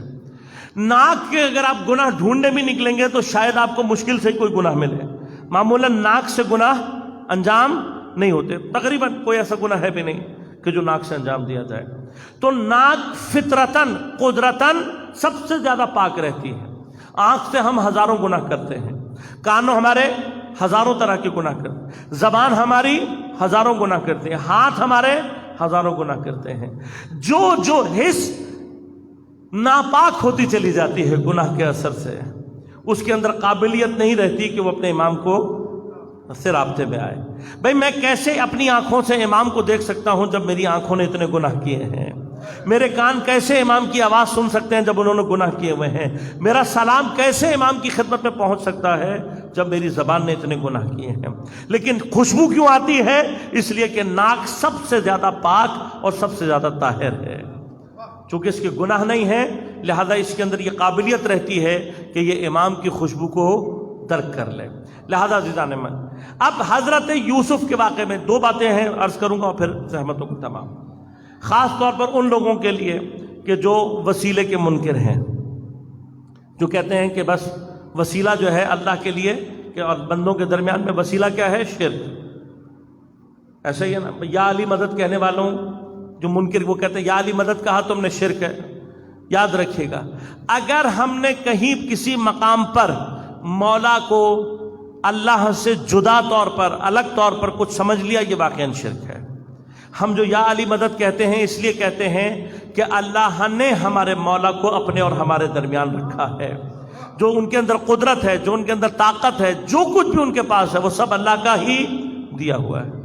لیکن وہ کہتے ہیں کہ بھائی یہ تم زری کے پاس کیوں جاتے ہو، تم زری سے کیوں اپنے آپ کو مس کرتے ہو، ان میں کیا چیزیں ہیں؟ یہ بے جان چیزیں ہیں۔ بات بے جان اور جاندار ہونے کی نہیں ہے، بات یہ ہے کہ جس چیز کو اللہ تبارک و تعالی عزت دے دے، جس کے اندر تکریم پیدا کر دے، تو بس یہ ایک چھوٹا سا وسیلے کا ایک مرحلہ حضرت یوسف کے ہی واقعے میں پروردگار نے بیان کیا ہے۔ کوئی آپ سے آئندہ دلیل مانگے، دلیل دے کے جا رہا ہوں آپ کو قرآن سے۔ واقعہ کیا ہے؟ واقعہ یہ ہے، آپ جانتے ہیں کہ حضرت یعقوب اپنے بیٹے کے غم میں اتنا روئے کہ آپ کی آنکھیں سفید ہو گئیں۔ حجت الہی پر رونا گناہ نہیں ہے بلکہ انبیاء کی سنت ہے۔ ہم سے لوگ کہتے ہیں نا رونا حرام ہے، اگر رونا حرام ہوتا تو یعقوب جیسا نبی نہ روتا۔ تو حضرت یعقوب کا رونا یہ بتا رہا ہے کہ خدا کی حجت کے لیے رونا عین سنت انبیاء ہے، اور اتنا روئے کہ آنکھیں سفید ہو گئیں۔ لوگ کہتے ہیں حضرت اندھے ہو گئے تھے، اندھے نہیں، یہ یاد رکھیے گا، نبی کبھی بھی اندھا، معصوم کبھی بھی اندھا نہیں ہو سکتا۔ معصوم کے اندر کوئی بھی ایسا جسمانی عیب پیدا نہیں ہو سکتا جو اس کی رسالت کے درمیان میں حائل ہو جائے، تو معصوم میں کبھی بھی عیب پیدا نہیں ہو سکتا۔ کیا ہوا تھا؟ قرآن نے لفظ استعمال کیا وَابْيَضَّتْ عَيْنَاهُ، ان کی آنکھیں سفید ہو گئیں تھیں۔ سفید سے کیا مراد ہے؟ یعنی آپ اتنا روئے تھے کہ آپ کی آنکھیں ضعیف ہو گئی تھی اور آپ چہروں میں فرق پیدا نہیں کر پاتے تھے، چیزیں نظر آتی تھیں آپ کو لیکن آپ صحیح سے پہچان نہیں پاتے تھے۔ اب غور کیجئے گا، اور بعض اپنے نوجوان ساتھیوں کے لیے بھی 2-4 مطالب عرض کر دوں یہاں پہ۔ کیا حضرت یعقوب جب بیمار ہوئے، ان کی آنکھیں سفید ہو گئیں، تو کیا حضرت یعقوب نے اپنے لیے دعا نہیں کی ہوگی؟ حتمن دعا کی ہوگی. نبی سے زیادہ اللہ کا محتاج کوئی نہیں ہوتا ہے. حضرت ابراہیم فرماتے ہیں وَإِذَا مَرِضْتُ فَهُوَ يَشْفِينِ، میں جب بھی مریض ہوتا ہوں میرا پروردگار مجھے شفا عطا کرتا ہے. لہذا حضرت یعقوب نے حتمن اپنے لیے دعا کی ہوگی. اور نبی مستجاب الدعویٰ ہوتا ہے. مستجاب الدعویٰ ہونے کا مطلب کیا؟ اس کی دعا قبول ہوتی ہے. تو پھر حضرت یعقوب نے اپنے لیے دعا کی تو اللہ نے قبول کیوں نہیں کی؟ تو یاد رکھیے گا. اب چند ایک مطلب میں بتا رہا ہوں، آپ کی خدمت میں عرض کرتا ہوں. ہم بھی جب دعا کرتے ہیں اور دعا قبول نہیں ہوتی تو ہم سمجھتے ہیں دعا قبول نہیں ہو رہی. یہ یاد رکھیے گا، جب پروردگار نے حکم دیا ہے کہ مجھے پکارو، مجھ سے دعا کرو، میں استجابت کروں گا، تو یہ ناممکن ہے کہ خدا ہمیں دعا کا حکم دے اور جب ہم دعا کریں وہ قبول نہ کرے. یہ ممکن نہیں ہے. ایسا نہیں. دعا رد نہیں ہوتی، دعا کبھی بھی رد نہیں ہوتی. لیکن یہ ضروری نہیں ہے کہ دعا کا جواب ویسے ہی آئے جیسے آپ چاہ رہے ہیں. توجہ کیجیے، تھوڑا سا فرق ہے نا چیزوں میں. دیکھیے غور کیجیے گا، میں ایک چھوٹی سی مثال دوں پھر بات کو آگے بڑھاؤں. ماں اپنے بچے سے محبت کرتی ہے، جتنی بھی محبت کرے اور بچہ جتنا مرضی تڑپ تڑپ کے روئے، اگر بچہ ماں سے چھری مانگ رہا ہو، چھوٹا بچہ، اور ماں محبت کرنے والی ہو، تو کیا اس کے تڑپنے پر، اس کے مانگنے پر اسے چھری دے دے گی؟ اگر چھری دے دے تو لوگ کیا کہیں گے؟ لوگ کہیں گے اس ماں کو اپنے بیٹے سے محبت، اپنے بچے سے محبت نہیں ہے. بس یاد رکھیے گا کہ محبت کا تقاضا ہر جگہ پر جو مانگا جائے وہ دینا نہیں ہوتا. جو آپ نے مانگا ہر مرتبہ وہی دے دینا یہ محبت نہیں ہے. اگر یہ محبت ہوتی تو ماں کی محبت کیا ہوتی کہ وہ بیٹے کو اپنے چھری پکڑا دیتی. اب چونکہ چھوٹا بچہ نہیں جانتا کہ چھری کا نقصان کیا ہو سکتا ہے، لیکن ماں کو پتا ہے کہ چھری کا نقصان کیا ہو سکتا ہے، لہذا وہ جتنا مرضی روتا ہے ماں اسے چھری نہیں پکڑاتی. سمجھدار مائیں کیا کرتی ہیں؟ چھری کی جگہ کچھ اور دے دیتی ہیں. ایسے ہی ہوتا ہے نا، جو اس کے لیے فائدے مند ہو وہ چیز دے دیتی ہیں. تو جب ماں یہ کام کر سکتی ہے تو جو 70 ماؤں سے زیادہ محبت کرتا ہے، کیسے ممکن ہے وہ چیز جو آپ کے لیے نقصان دہ ہو اور آپ مانگ رہے ہوں خدا آپ کو عطا کر دے؟ بس ایسا نہیں ہو سکتا. لہذا ہماری دعا کا مسئلہ کیا ہے؟ پہلا مرحلہ یہ ہوتا ہے کہ بعض اوقات جو ہم مانگ رہے ہوتے ہیں وہ ہماری مصلحت میں نہیں ہوتا. جب مصلحت میں نہیں ہوتا تو بھی خدا کیا کرتا ہے؟ پہلا کام خدا یہ کرتا ہے کہ وہ چیز ہمیں عطا کر دیتا ہے جو ہماری مصلحت میں ہو. یہ پہلا کام. اگر یہ کام نہ کرے تو ہماری دعا کو رد نہیں کرتا. اس سے افضل کام کیا ہے؟ اس دعا کے بدلے میں ہمارے گناہ معاف کر دیتا ہے. اگر یہ کام بھی نہ کرے، اس سے افضل کام کرنا چاہے، اس سے بہتر کرنا چاہے، تو پھر کیا کرتا ہے؟ دعا کے بدلے میں ہمارے درجات کو بڑھا دیتا ہے. اگر اس سے بھی افضل کام کرے، اس سے بھی ہمیں ہماری دعا کا نتیجہ دینا چاہے، تو ائمہ نے فرمایا کہ دعا کو رد نہیں کرتا، بلکہ کیا کرتا ہے؟ اس دعا کے اثر کو قیامت کے دن کے لیے محفوظ کر لیتا ہے. اور ائمہ فرماتے ہیں کہ جو تمہاری دعا دنیا میں قبول نہ ہو اور اس کے اثر کو اللہ قیامت کے دن کے لیے محفوظ کر لیں، تو جب دنیا کے افراد بعد میں مرنے کے بعد قیامت میں پہنچیں گے اور اپنی ان دعاؤں کے اثر کو دیکھیں گے جو دنیا میں قبول نہیں ہوئی، تو اثر دیکھنے کے بعد حسرت سے یہ بات کہیں گے کہ اے کاش پروردگار نے میری کوئی دعا قبول نہ کی ہوتی. یعنی ایسا اثر ہوگا کہ انسان حسرت کر کے کیا کہے گا؟ اے کاش پروردگار نے میری کوئی دعا قبول نہ کی ہوتی. لہذا عزیزان من یاد رکھیے گا، دعا کی قبولیت کے لیے بعض اوقات اس کا وقت نہیں ہوا ہوتا. لہذا جب تک وقت نہیں ہوگا دعا پوری نہیں ہوگی. بعض اوقات اس دعا کی قبولیت کے لیے کوئی وسیلہ درمیان میں ہوتا ہے، جس وسیلے کے ذریعے سے جب تک وہ وسیلہ نہیں آ جاتا تب تک دعا قبول نہیں ہوتی.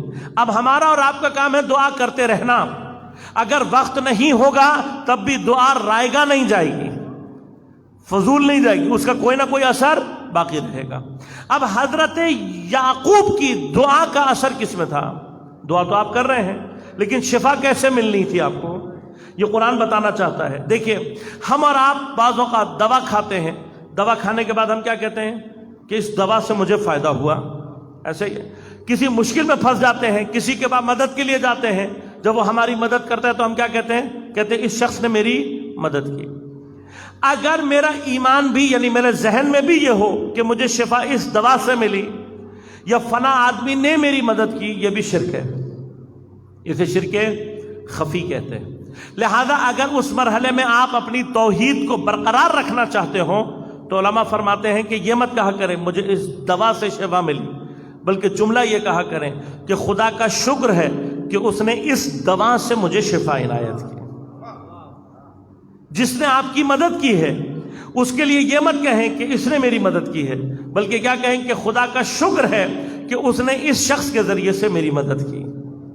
لہذا عزیزان من، اس کو ذہن میں رکھے گا، اللہ تعالیٰ یہ سمجھانے کے لیے کہ جس نے تمہاری مدد کی ہے وہ نہیں ہے مدد کرنے والا، میں مدد کرنے والا ہوں، میں نے اس کو تمہارے لیے وسیلہ بنایا ہے۔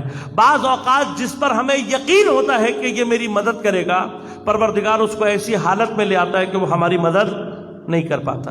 تو یہ اللہ تعالیٰ متوجہ کرنا چاہتا ہے ہمیں اس بات کی طرف کہ تمہاری مدد کرنے والا حقیقت میں کون ہوں؟ میں ہوں۔ لہذا حضرت یعقوب کی شفا کو اللہ نے کس میں رکھا؟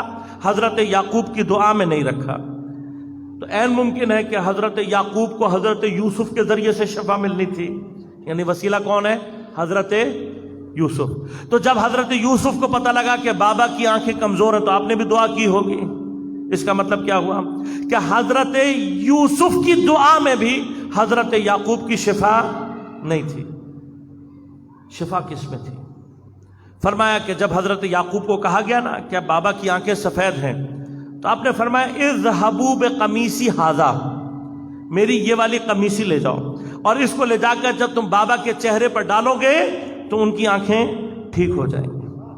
بس اب غور کیجئے گا، قمیص کہاں سے چلی؟ مصر سے چلی، کنعان آئی، حضرت یعقوب کے چہرے پر ڈلی، تب جا کر حضرت یعقوب کو شفا ملی۔ یہ قمیص حضرت یوسف نے کتنی بار پہنی ہوگی؟ ہر وقت تو نہیں پہنتے ہوں گے نا، یقیناً کچھ بار پہنی ہوگی۔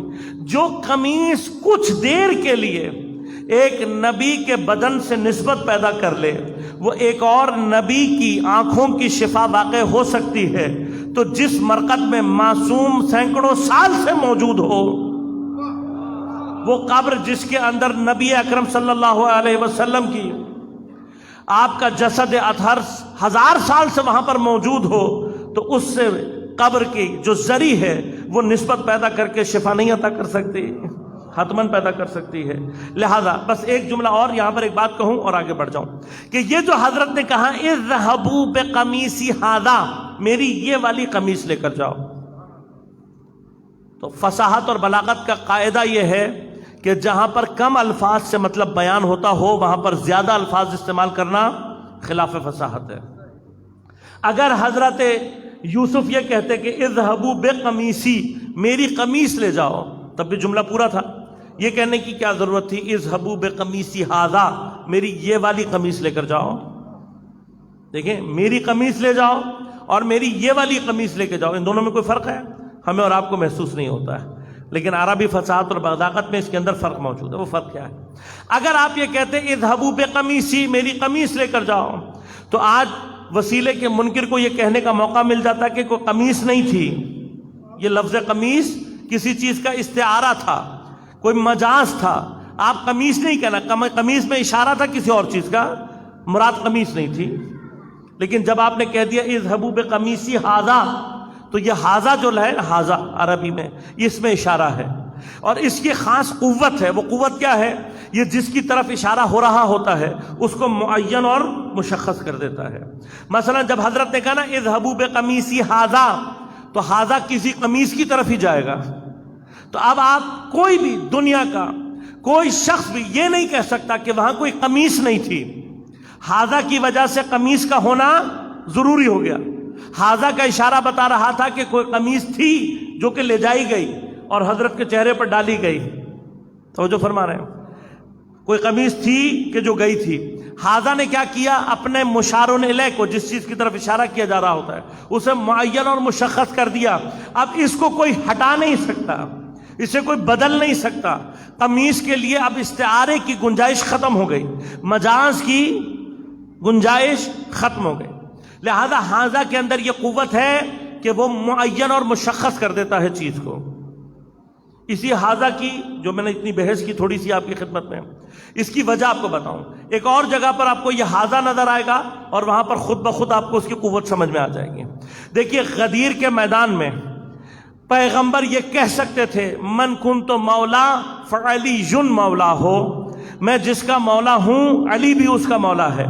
اگر مولا یہ کہہ دیتے، پیغمبر یہ جملہ کہتے، تو لوگ علی کے معنی بدل دیتے یا کوئی اور علی ڈھونڈ کے لے آتے، کہتے بھائی یہ نہیں یہ والا علی تھا. ہر جگہ یہی ہوا ہے. اب میرے پاس وقت نہیں ہے ورنہ میں آپ کو بتاتا کہ کہاں کہاں دشمنوں نے مولا کائنات کی شخصیت کو ہٹا کر کسی اور کو لانے کی کوشش کی ہے. ہر جگہ پر تقریباً یہ کوشش کی گئی ہے، لیکن ہر جگہ ہٹا سکتے ہیں آپ، غدیر میں سے نہیں ہٹا سکتے. اگر نبی کہتے من کنت مولا فعلی مولا تو پھر وہاں پر بھی یہ کام ہو جاتا، کوئی اور علی آ جاتا. یا کہتے علی مراد نہیں تھا، یہاں پر کوئی اور شخص مراد تھا، اشارہ تھا، استعارہ تھا، لیکن پیغمبر جانتے تھے. لہذا پیغمبر نے کیا کہا من کنت مولا ہو فہذا علی مولا، یہ والا علی، یہ والا علی. یہ حاضہ کیا کہہ رہا ہے؟ من کنت مولا فہذا علی کا مطلب یہ والا علی. اب جب بھی تاریخ میں یہ آئے گا نا جملہ فہذا علی مولا، تو تاریخ یہ کہے گی کہ یہ جو پیغمبر نے کہا یہ والا علی، وہ علی کون سا ہے؟ بس آپ وہاں پر حضرت کو ہٹا نہیں سکتے، اب علی کو ہٹا نہیں سکتے. حاضہ کا اشارہ یہ بتا رہا ہے کہ غدیر کے منبر پر پیغمبر اکیلے نہیں گئے تھے، کوئی علی آپ کے ساتھ تھا، اور جو علی پیغمبر کے ساتھ تھا بس وہی مولا ہے، کوئی اور مولا نہیں ہے. بس جب علی کو نہ ہٹا سکے تو مولا کے معنی تبدیل کرنے کی کوشش کی، کبھی کوئی معنی کیا کبھی کوئی اور معنی. لہذا عزیزان من، اب یہ جو حضرت کی غیبت کی کیفیت ہے وہ کیا ہے کہ حضرت ہمارے درمیان موجود ہیں، امام ہمارے اور آپ کے درمیان میں موجود ہے، لیکن ہماری بصیرت اور ہماری بصارت کا فقدان ہے کہ ہم امام سے رابطہ پیدا نہیں کر سکتے. امام سے رابطے کے دو طریقے ہیں، دو راستے ہیں. ایک راستہ ہے انفرادی، یعنی میں تقوی اختیار کروں، امام کی معرفت حاصل کرنے کی کوشش کروں، اور عین ممکن ہے کہ میں کسی مرحلے میں امام سے رابطے میں آ جاؤں. لیکن عزیزان من، یہ جو رابطہ ہے یہ مطلوب نہیں ہے. اصل جو رابطہ مطلوب ہے وہ کیا؟ کہ ہم اجتماعی طور پر وہ کام کریں کہ ہمارے اور امام کے درمیان میں سے پردہ ختم ہو جائے. انفرادی جو راستہ ہے وہ ممکن ہے، میں نے عرض کیا تقوی کے ذریعے سے، پرہیزگاری کے ذریعے سے ممکن ہے. لوگوں کو، بہت سارے لوگ ہیں کہ جن کو امام کے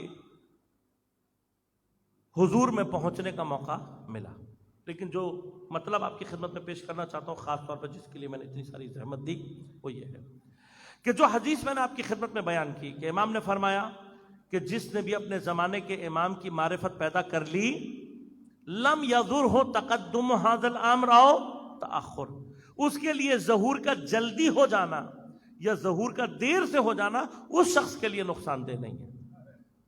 لیکن جس بات کی طرف اشارہ کرنا چاہتا ہوں وہ یہ ہے کہ امام کا یہ کہنا کہ ظہور کا جلدی ہو جانا یا دیر سے ہونا، اس کا معنی کیا ہے؟ اس کا معنی یہ ہے کہ امام کا ظہور جلدی بھی ہو سکتا تھا اور امام کا ظہور اس سے بھی زیادہ دیر ہو سکتا ہے. بس یہ مطلب بیان کروں اور آپ کی زحمتوں کو تمام کروں. کیونکہ عزیزان من، مجھے اور آپ کو سوچنا یہ ہے کہ امام کی غیبت کو 1100 سال سے زیادہ ہو گئے، اور کیا وجہ ہے کہ 1100 سال میں امام کا ظہور نہیں ہوا. لہذا اب ہم نے سوچنے کا انداز تھوڑا سا مختلف کرنا ہے. اب ہم نے یہ نہیں سوچنا کہ امام کا ظہور کب ہوگا، اب ہم نے سوچنا یہ ہے کہ امام کا ظہور اب تک کیوں نہیں ہوا. وہ کیا چیز ہے، وہ کیا بات ہے کہ جو امام کے ظہور میں مانع ہو رہی ہے، امام کا ظہور نہیں ہونے دے رہی. کیوں؟ کہیں ایسا تو نہیں ہے کہ کوئی چیز کوئی کام میں نے کرنا تھا اور میرے نہ کرنے کی وجہ سے امام ابھی تک پردہ غیبت سے باہر نہیں آ سکے. غور کیجیے گا، عربی میں ایک مقالہ ہے، وہ کہتے ہیں کہ مقولہ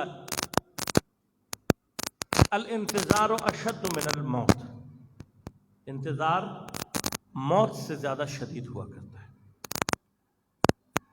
ہماری اگر کچھ عمر صحیح معنی میں ہم نے کبھی انتظار کیا بھی ہو، کبھی تو کتنا انتظار کیا ہوگا، لیکن وہ جو پردہ غیبت کے پیچھے بیٹھا ہے نا، وہ 1100 سال سے انتظار کر رہا ہے، اور 1100 سال کا انتظار بہت شدید انتظار ہے۔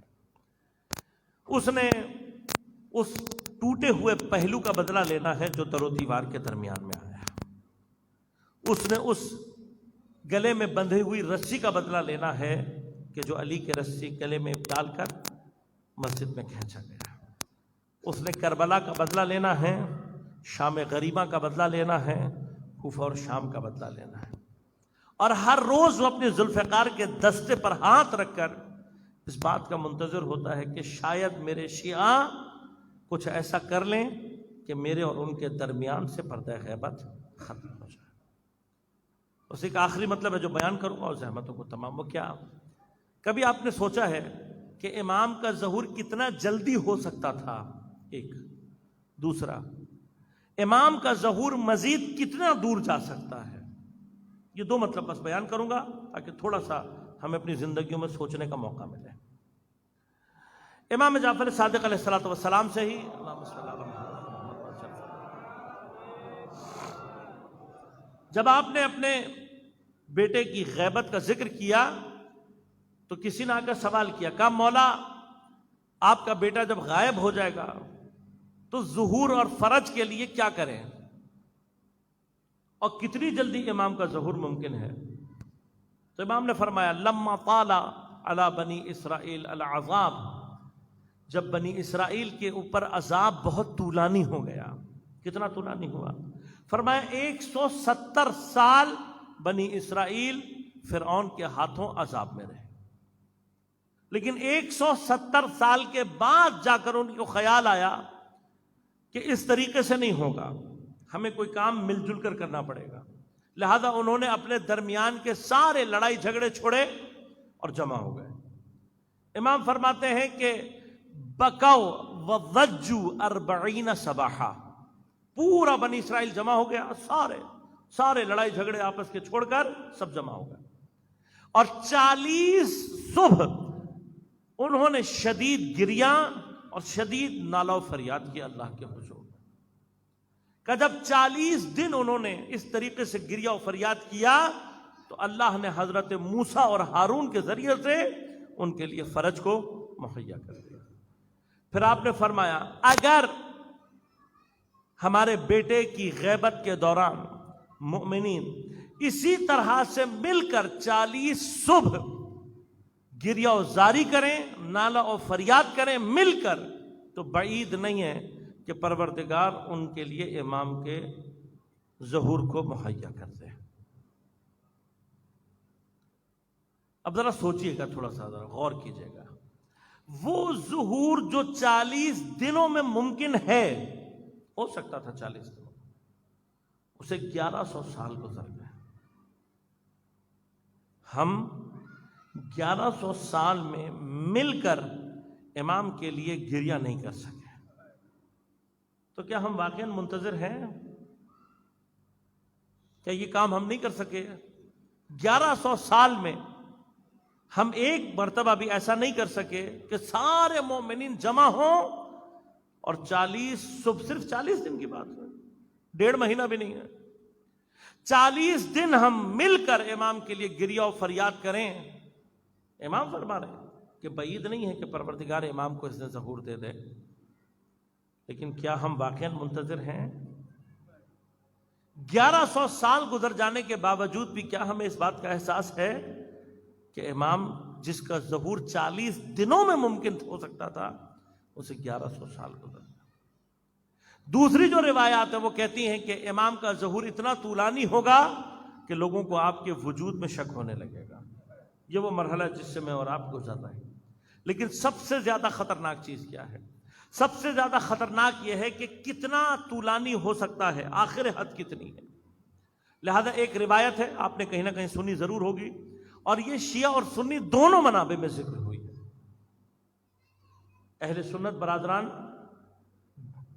امام مہدی پر اسی طرح سے عقیدہ رکھتے ہیں جس طرح سے ہم رکھتے ہیں، صرف فرق یہ ہے کہ وہ یہ کہتے ہیں کہ وہ پیدا ہوں گے اور ہم یہ کہتے ہیں کہ وہ غیبت میں، صرف یہ فرق ہے۔ لیکن باقی تمام روایات کہ آپ آئیں گے، آپ حکومت الہیہ قائم کریں گے، اس اعتبار سے ساری روایات ہماری اور ان کی ایک جیسی ہیں۔ لہذا جو روایت بیان کرنے جا رہا ہوں یہ اہل سنت میں بھی مستند ہے، شیعوں میں بھی مستند ہے۔ کیا مستند روایت ہے؟ کہ پیغمبر اکرم صلی اللہ علیہ وآلہ وسلم نے پیغمبر نے فرمایا کہ اگر قیامت میں ایک دن باقی رہ جائے تو پروردگار اس دن کو اتنا طولانی کرے گا کہ میری ذریت سے میرا ہم نام اور میرا ہم کنیت سیدہ کی ذریت سے سیدہ کا بیٹا ظہور کرے گا، خروج کرنے کے بعد حکومت کو قائم کرے گا، اس کے بعد اللہ تبارک و تعالیٰ قیامت کو برپا کرے گا۔ لہذا اب اس روایت سے دو باتیں سمجھ میں آتی ہیں۔ ایک بات یہ سمجھ میں آتی ہے کہ امام کے ظہور سے پہلے قیامت نہیں آنی ہے، پہلے امام کا ظہور ہوگا، اس کے بعد قیامت آنی ہے۔ لیکن جو خطرناک بات ہے میرے اور آپ کے لیے وہ یہ ہے کہ اگر اس بات کا امکان نہ ہو کہ امام کا ظہور اتنا متاخر ہو سکتا ہے کہ پھر قیامت میں صرف ایک دن رہ جائے، اگر یہ بات خارج از امکان ہو، اس بات کا ہونا ممکن ہی نہ ہوتا تو پیغمبر کبھی بھی ارشاد نہ فرماتے۔ پیغمبر کے ارشاد کا معنی کیا ہے؟ اس بات کا بھی امکان ہے، یہ بھی ممکن ہو سکتا ہے کہ امام کا ظہور اتنا دور چلا جائے کہ پھر قیامت میں صرف ایک دن باقی رہ جائے۔ لہذا اگر ہم نے اب بھی اپنے اندر بیداری پیدا نہیں کی، اب بھی اگر ہم نے کوشش نہیں کی، تو امام کے لیے مشکلات صرف زیادہ ہو سکتی ہیں اور کچھ نہیں، اور مشکلات صرف امام کے لیے نہیں ہوں گی، ہمارے لیے بھی ہوں گی۔ لہذا عزیزان من، دو اللہ تبارک و تعالیٰ کی سنتیں ایسی ہیں جسے وہ تبدیل نہیں کرتا۔ لن تجد لسنت اللہ تبدیلا۔ وہ سنتیں کیا ہیں؟ پہلی سنت یہ ہے کہ فرمایا ان اللہ لا یغیر ما بقوم حتی یغیروا ما بانفسہم۔ اللہ اس قوم کی حالت کو ہرگز نہیں بدلتا جو قوم خود اپنی حالت نہ بدلنا چاہے۔ لہذا اگر میں اور آپ اس خوش فہمی میں ہیں کہ ہم جیسے بھی ہیں امام آ کر ہماری حالت بدل دیں گے، تو ایسا کچھ نہیں ہوگا۔ مجھے اور آپ کو اپنی حالت خود بدلنی ہے۔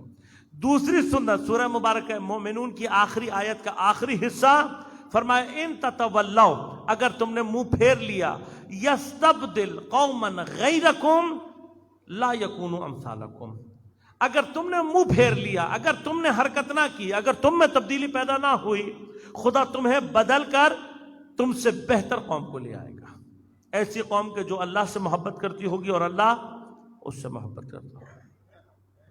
لہذا عزیزان من، یہ یاد رکھیے گا، اگر ہم نے اپنے اندر تبدیلی پیدا نہیں کی، اگر ہم نے امام کے ظہور کے حوالے سے اب کوشش نہ کی اور بیداری نہ کی، تو پروردگار اس بات پر قادر ہے کہ ہمیں ہٹا کر کسی اور قوم کو لے آئے۔ اب وہ قومیں افریقہ میں تیار ہو رہی ہیں، وہ قومیں انڈونیشیا ملائیشیا میں بھی تیار ہو سکتی ہیں، کہیں اور پر بھی تیار ہو سکتی ہیں۔ لہذا ہمیں اور آپ کو بیداری کی ضرورت ہے، اور ایسا نہیں ہے کہ ہماری عوام بیدار نہیں ہے۔ ابھی اس 40 کے جلوس پر عوام کا جو جوش اور ولولہ آپ نے دیکھا، اس کا معنی یہ ہے کہ اگر ہمارے خواص کوشش کریں، ہم کوشش کریں، تو ہم اپنے امام کے ظہور کے لیے وہ زمینہ فراہم کر سکتے ہیں کہ خدا ہمارے امام کے ظہور کو جلد از جلد واقع فرمائے۔ لیکن جب امت امام کا ساتھ چھوڑ دیتی ہے تو پھر کربلا جیسے واقعات پیش آتے ہیں۔ ایسا نہیں ہے کہ اس زمانے میں شیعوں کی تعداد بہت زیادہ نہیں تھی، حتماً شیعہ اس دور میں 72 سے زیادہ تھے، لیکن کیوں کربلا میں صرف 72 آئے؟ اس لیے کہ جب تک ہم اپنی عادت نہیں بدلیں گے، اپنی حالت نہیں بدلیں گے، جب تک ہم امام کے مقابلے پر اپنے آپ کو ذمہ دار نہیں سمجھیں گے، ہم کیا سمجھتے ہیں جو بھی کرنا ہے امام نے کرنا، ہم نے کچھ نہیں کرنا، جب تک ہم یہ سوچتے رہیں گے تب تک ہمارے اندر کوئی تبدیلی پیدا نہیں ہوگی۔ اور پھر ایسا ہو سکتا ہے کہ لاکھوں کروڑوں شیعوں کے درمیان میں امام تنہا رہے۔ اور آج امام کی غیبت بھی اسی بات پر دلالت کر رہی ہے کہ ابھی ہمارے اندر چونکہ وہ ذمہ داری کا احساس پیدا نہیں ہوا، لہذا امام آج بھی پردہ غیبت میں ہے۔ لہذا اگر امت ساتھ نہ دے تو کربلا جیسے واقعات پیش آتے ہیں۔ امام حسین اور آپ کے اصحاب جیسے افراد کو بے دردی کے ساتھ شہید کیا جاتا ہے، اور اس سے زیادہ ہولناک یہ بات پیش آتی ہے کہ نبی کی عطرت کو سربراہ نہ کر کے بازاروں اور درباروں میں پھرایا جاتا ہے۔ وہ بیبیاں کہ جن کے سروں کو کبھی سورج نے نہیں دیکھا تھا کھلے سر، 11 محرم سے لے کر شام کے زندان پہنچنے تک خدا جانے کن کن بازاروں اور درباروں سے گزر گئے۔ آسان کام نہیں ہے عزیزوں، آسان کام نہیں ہے۔ میں نہیں جانتا کہ امام سجاد کو خدا نے کتنا حوصلہ اور کتنا مقام و مرتبہ عطا کیا ہوگا، اس لیے کہ روایات میں ملتا ہے کہ امام حسین جب تک آپ کے اندر جان باقی تھی آپ نے کسی کو خیموں کے نزدیک جانے نہیں دیا۔ حتیٰ ایک مرحلہ کربلا میں وہ آیا کہ جب امام سر سے لے کر پیر تک زخموں سے چور ہو کر زمین پر گر گئے، اور اتنا امام کی حالت نازک ہو چکی تھی، اتنا ضعیف ہو چکے تھے آپ کہ آپ کی سانس چلتی ہوئی محسوس نہیں ہو رہی تھی۔ کچھ لوگوں کو خیال آیا کہ شاید امام شہید ہو گئے ہیں، لیکن ابھی تک ذوالفقار کے دستے پر امام کا ہاتھ موجود تھا، لہذا لوگ ڈر کے آپ کے نزدیک نہیں آ رہے تھے۔ کسی نے شمر سے کہا شمر یہ کیسے پتہ لگے گا کہ حسین زندہ ہیں یا نہیں؟ تو ملعون کہتا ہے کہ شور مچاؤ کہ خیموں پر حملہ ہو گیا ہے۔ بس جیسے ہی کچھ لوگوں نے یہ شور مچایا نا کہ خیموں پر حملہ ہو رہا ہے، تو لوگوں نے دیکھا کہ امام نے اپنی تمام تر قوت کو جمع کیا، تلوار کے سہارے گھٹنوں کے بل بیٹھ گئے، اور ایک مرتبہ آواز لگا کر کہا خبردار، جب تک حسین زندہ ہے کسی کو اجازت نہیں دے گا کہ وہ اس کے حرم کی طرف آنکھ اٹھا کر دیکھے۔ میں کہوں گا مولا آپ جب تک زندہ رہے آپ نے کسی کو حرم کی طرف بڑھنے نہیں دیا، لیکن میرا سلام ہو اس امام کے اوپر کہ اپنی امامت کی پہلی منزل پر جب میرے مولا نے آنکھ کھولی تو ماؤں کو سر برہنہ دیکھا، پھوپھیوں کو سر برہنہ دیکھا، بہنوں کو سر برہنہ دیکھا، اور وہ پوچھ رہی تھیں سید سجاد ہم جل کر مر جائیں یا زندہ باہر چلے جائیں؟ امام نے فرمایا نہیں، آپ کو زندہ باہر جانا ہوگا۔ عزادارو، جناب زینب اور دیگر بیبیوں کے لیے جل کر مر جانا بہت آسان تھا، سر برہنہ باہر نکلنا بہت مشکل تھا، لیکن خدا کی خاطر آپ نے یہ قدم اٹھایا تو خدا جانے خود امام سجاد بازاروں اور درباروں سے کیسے گزرے ہوں گے۔ لہذا جب واپس آنے کے بعد مدینہ میں کسی نے امام سے سوال کیا نا، کہا مولا آپ کے اوپر سب سے زیادہ مصیبت کہاں گزری؟ تو امام کا سر جھک گیا، آنکھوں سے آنسو بہنے لگے۔ 3 مرتبہ امام نے فرمایا الشام الشام الشام۔ تو پوچھنے والے نے پوچھا کہا مولا شام میں ایسی کیا مصیبت گزری؟ امام نے فرمایا شام کے لوگ ہمیں پہچانتے نہیں تھے، ہم جہاں سے گزرتے تھے باغی کہہ کر ہمیں پتھر مارے جاتے تھے، ہمارے اوپر کچرا پھینکا جاتا تھا، ہمارے اوپر آگ اور گرم پانی کو پھینکا جاتا تھا، جتنا رش شام کے بازاروں میں تھا کہیں نہیں ملا۔ مجھے نہیں معلوم عزادارو کہ بیبیاں شام کے بازاروں میں کتنی دیر کھڑی رہیں، لیکن راوی کہتے ہیں کہ دربار کا وہ دروازہ کہ جس سے اہل بیت کو اندر لے کر آنا تھا اسے باب الساعہ کہا جاتا ہے۔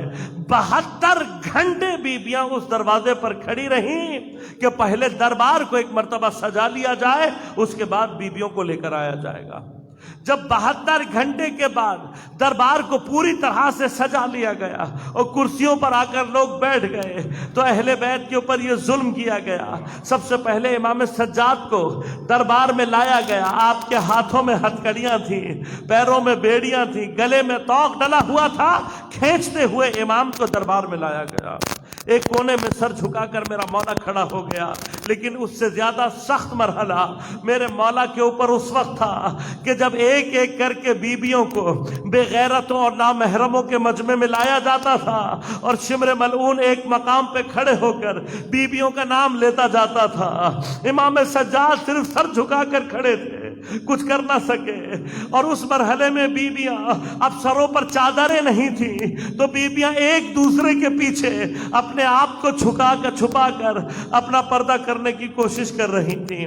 جب ساری بیویاں ایک مرتبہ دربار میں آ گئیں تو ایک کونے میں جا کر ساری بیویاں ایک دوسرے کے درمیان میں حلقہ بنا کر بیٹھ گئیں تاکہ کسی کے اوپر ظاہر نہ ہو سکے۔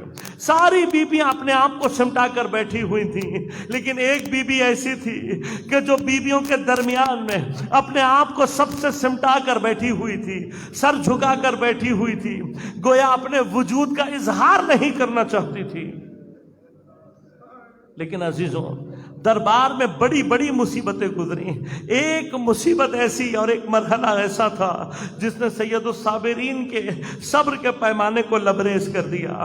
وہ مرحلہ اس وقت پیش آیا کہ جب پہلے حاکم کو شراب لا کر پیش کی گئی، یہ ملعون شراب پی کر اپنے بزرگوں کو یاد کر رہا تھا، کافرانہ اور ملحدانہ اشعار پڑھتا جا رہا تھا۔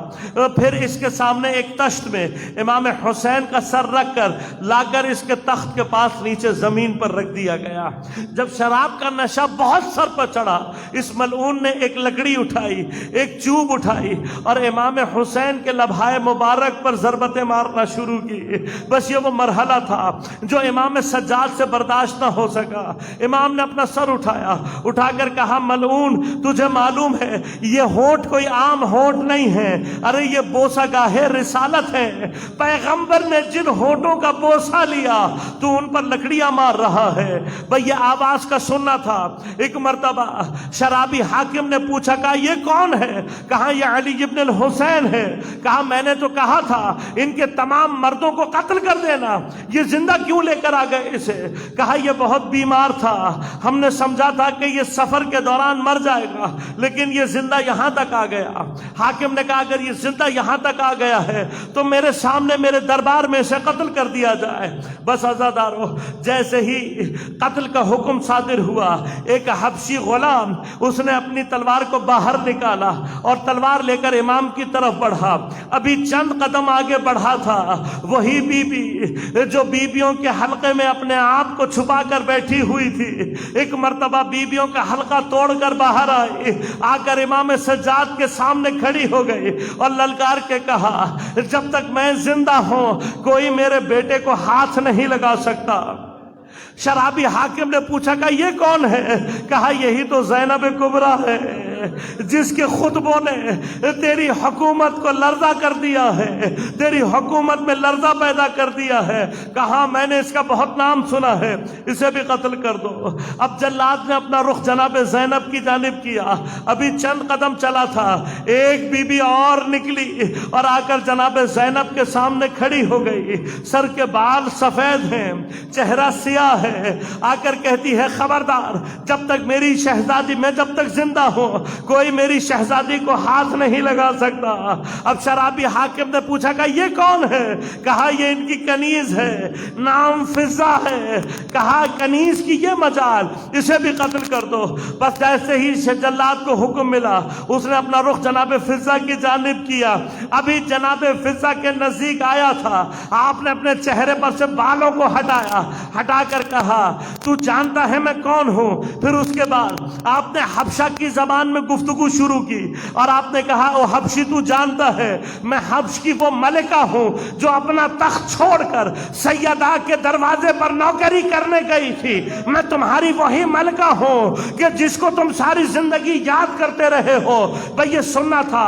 ایک مرتبہ دربار میں موجود 300 حبشی غلام، انہوں نے اپنی تلوار کو باہر نکال کر ایک مرتبہ یزید کو للکار کے کہا یزید ہماری ملکہ یہاں پر موجود ہے، کسی نے ہماری ملکہ کو ہاتھ لگایا ہم خون کی ندیاں بہا دیں گے۔ بس جیسے ہی یہ منظر دیکھا نشہ کافور ہو گیا، ایک مرتبہ ہاتھ روکنے کا حکم جاری کیا، کہا ہاتھ روک لیا جائے۔ جلاد واپس اپنی جگہ پر چلا گیا، میری بیوی نے جب یہ منظر دیکھا، ایک مرتبہ مدینے کا رخ کیا، آواز دے کر کہا نانا اپنی بیٹیوں کی مشکل دیکھو، اپنی بیٹیوں کی مصیبت دیکھو، تمہارے کنیز کے حامی و ناصر موجود ہیں لیکن تمہاری بیٹیوں کا کوئی حامی و ناصر نہیں ہے۔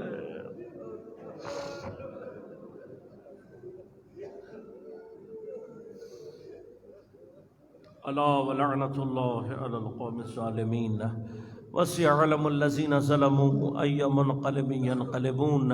بار الہا ہماری عبادت کو اپنی بارگاہ میں قبول و منظور فرما، بحق زہرا و ابیہا و بعلہا و بنیہا، منتقم کربلا، منتقم اسیران کربلا، منتقم زہرا امام زمان علیہ السلام کے ظہور میں تعجیل فرما۔